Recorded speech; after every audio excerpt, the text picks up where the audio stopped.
안녕하세요. 수업 요약 드리겠습니다. 일단 매 수업마다 되게 좀 뭐랄까 잘 배우는데 되게 시간 오래 걸린다고 계속 말씀을 드렸어요. 그리고 그것이 별로 변화가 없어 왔어요, 지금까지는. 근데 얼마 전에 제가 숙제를 항상 받고 있잖아요. 어떻게 하고 있는지를. 그리고 저는 이거 안 놓쳐요. 그렇게 봤을 때 얼마 전에 성숙한 카드로 넘어가는 양들이 점점 늘어나는 거를 발견을 했고, 거기에 대해서 잘하고 있다라고 학생에게도 문자를 보냈어요. 그게 왜 그러냐면은 배워나가는 속도가 진짜 늦다고 느끼는 게 뭐냐면은 이게 계속해서 반복을 하는데, 근데 이게 성숙한 카드로 안 넘어가고 계속 어린 카드 이쪽에서 머문단 말이에요. 즉, 이거를 카드를 제대로 뭐라고 해야 되지? 그러니까 제대로 된 속도로 기억을 했다면은, 그렇다면은 이게 늘어나는 속도가 이것보다는 훨씬 더 빨랐어야 되거든요. 근데 이게 지금 보시면은 정확히 며칠자인지는 제가 기록을 안 해놨는데, 여기에 지금 2.4% 정도란 말이에요. 147개 중에 3개란 말이에요. 그렇다는 얘기는 3개 정도는 이제 장기 기억으로 넘어간 거예요. 근데 지금 학생이 저한테 배우고 있는 것들이 정말 영어에서 기초적인 것들이었잖아요. 근데 기초적인 것들이 하나도 없는 상태였단 얘기죠. 말을 바꿔서 얘기하자면은 그런 상태에서 3개 정도가 넘어갔어요. 장기 기억으로. 그럼 요 3개를 발판으로 삼아서 그 위에 또 올려낼 수 있는 거예요. 점점 늘어납니다. 그래서 8개 이렇게 발판이 계속해서 마련이 되고 있어요.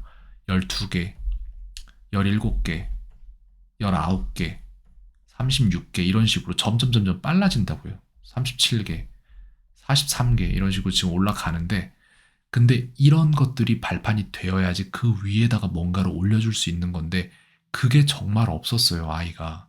그리고 한국어를 배울 때에도 과거 시제, 그러니까 뭐뭐 했다면 과거이고, 뭐뭐 먹었다면 과거이고, 먹는다면 평소 시제인데, 이 시제에 대한 구분이 없었어요, 본인이.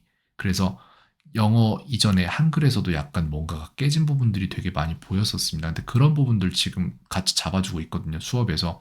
그래가지고 점점 배우는 속도가 빨라지고 있고, 그리고 오늘 같은 경우에도 전에는 뭐 하나를 가르치면은 진짜 기본적인 것까지 파고들어서 막 예를 들어 이런 거죠. 제가 전에도 말씀드렸겠지만 kind 말고 더 쉬운 거를 해서 뭐 예를 들어서 land라고 하면은 이거를 하나씩 가르쳐야 돼요, 이제. 그래서 리을 소리가 나고 에 소리가 나고 니은 소리가 은 소리가 나고 그 소리가 난다라는 거를 하나하나를 가르치는데, 이게 각각이 무슨 소리를 갖는지도 새로 가르쳤어야 되잖아요. 근데 지금 이거는 머릿속에 들어왔어요, 이제. 각 글자들이 무슨 소리를 내는지를.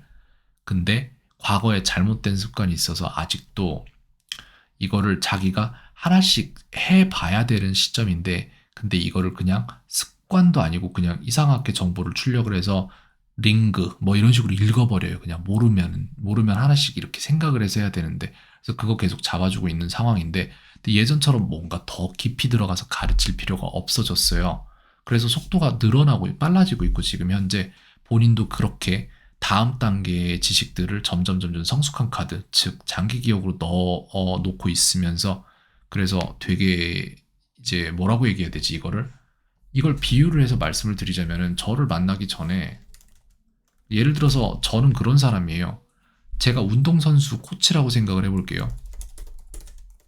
그러면은 부모님들은 저에게 아이를 맡길 때 왜 맡기냐면은 이 아이가 운동선수가 되게끔 만들려고 맡긴단 말이에요. 근데 문제는 뭐냐면은 부모님들은 아이들 상태를 잘 알지 못하시죠. 근데 지금 아이의 상태는 어땠냐면은 저한테 처음 왔을 때 걷지 못하는 상태였어요.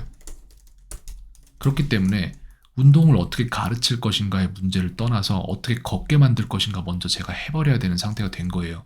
근데 이 상태에서 어떤 생각을 했냐면, 이거 어떻게 된 거지? 이걸 어떻게 걷게 만들지? 라고 하면서 그런 것들 때문에 항상 제가 부정적인 입장에서 리뷰가 아니라 항상 수업이 끝나고 나서 거기에 대한 요약을 드렸던 거거든요. 근데 그게 지금 바뀌었어요. 아이가 섰어요, 이제.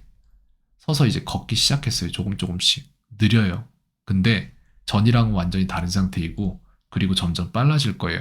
그리고 어느 순간부턴가 왜 이게 안 됐지라는 걸 본인에게 스스로에게 답답함을 느낄 거예요. 과거의 자신에게. 그리고 그걸 추진력으로 훨씬 더 빨리 뛰게 만들었으면 좋겠습니다. 저 확답은 드릴 수 없어요. 항상 말씀드리지만. 하지만 저는 항상 또한 말씀드리듯이 내비게이션 같은 사람으로 계속해서 최적의 경로를 찾고 할 수 있는 것들을 해나가고 그걸 같이 하게끔 만드는 시스템을 만들고 그걸 확인하고 계속해서 아이와 맞춰나가는 사람이에요. 오늘도 숙제를 또 맞춰놨고요. 그렇게 해서 다음 주에도 또 보도록 하겠습니다. 매일매일 숙제 받고 있고요. 저는 숙제 보면서 많은 정보들을 캐어 이 안에서도 그 PDF 파일을 보내줄 때 이것저것 보면서 이렇게 하고 있구나, 저렇게 하고 있구나. 그렇기 때문에 이게 늘어났을 때 제가 격려를 했던 거고요, 아이에게. 네, 그렇게 해서 오늘 수업 진행해 봤고요. 상당히 긍정적이라고 말씀드릴 수 있습니다. 일단 다음 단계로 넘어가고 있습니다. 네, 캔이었습니다. 여기까지 요약드리겠습니다. 오늘 하루도 평온하세요.